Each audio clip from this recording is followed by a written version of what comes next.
Hi, my name is Austin McDaniel. Today we're going to be discussing the topic of euthanasia. Euthanasia in America is something that's beginning to grow. It's a push that's being brought forth more and more. Each year we see more proposals brought to the forefront trying to push euthanasia as laws.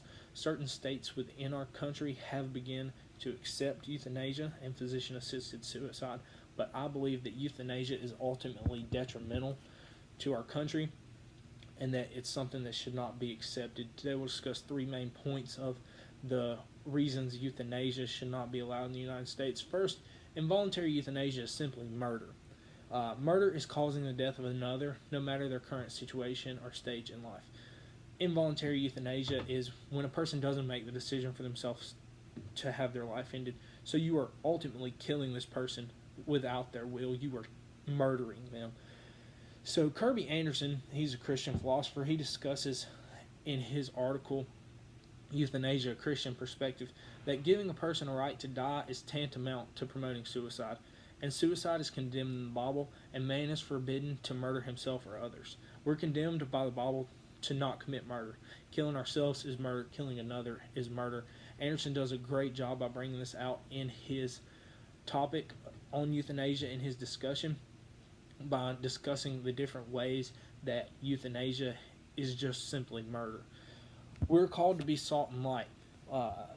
This is discussed by Pankratz and Welch, who are both physicians in Europe, so they give a standpoint from which they are doctors, but also a Christian view. They say we are called to be salt and light, so we believe this means to stand for compassionate care of the dying while standing against any form of killing. From the medical profession, this is a great standpoint, and the Christian one as well. They intermingle the two standpoints in the understanding that Christians believe death is not something man should control, and that the medical profession's main job is to promote life amongst any patient and do their very best to care for all. Secondly, man should not control death. Simply, Ecclesiastes 7:17 says, "Be not overmuch wicked, neither be thou foolish. Why shouldest thou die before thy time?" This is just simply saying that foolishness and wickedness are what control death. These are the things that cause one to end their life before their time, and it's foolish and wicked for one to want to end their life before it's time, ultimately for them to die. Pankratz and Welch once again bring about an awesome point. They say, created to be like God, our lives have an eternal purpose, set apart for and owned by God. Therefore, our lives have intrinsic and immeasurable value. We have something ultimately more than life here on earth. Even when things are bad here, we have an ultimate goal that goes beyond the lifespan here that we must continue to live for and push for each and every day. Control over the manner and timing of a person's death has not been and should not be a goal in medicine. Samantha Goba talks about this in her article about why the U.S. doctors are taking a stand against euthanasia.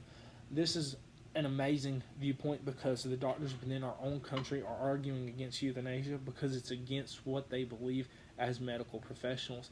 Because ending the life of a patient is going against everything the medical profession stands for. The goal of the medical professional is to promote life in the patient and do everything to alleviate and relieve pain, even in terminally ill situations. They are to comfort the patient all the way to the end of their time. Finally, there are other options to make life and death peaceful other than euthanasia.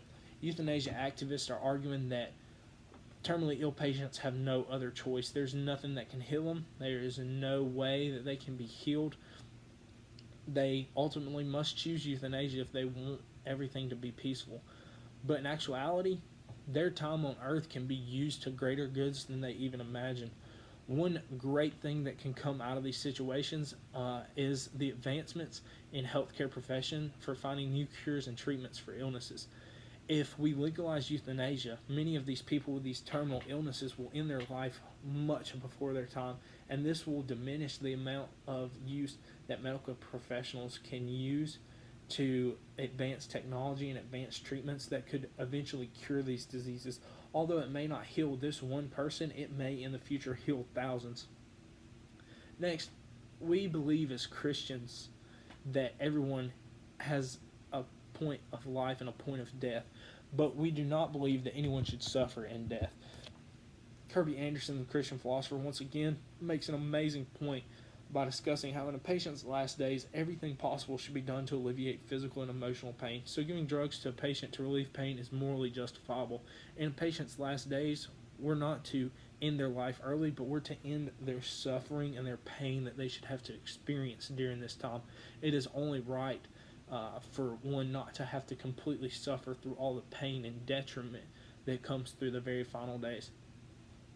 And then Samantha Gaba brings about a great point from the medical professional standpoint, that through high quality care, effective communication, compassionate support, and the right resources, physicians can help patients control many aspects of how they live on life's last chapter. Without the medical professionals being able to advance technologies and cures, the diseases aren't going to change. There can continue to be detrimental, continue to be terminal illnesses that cannot be cured.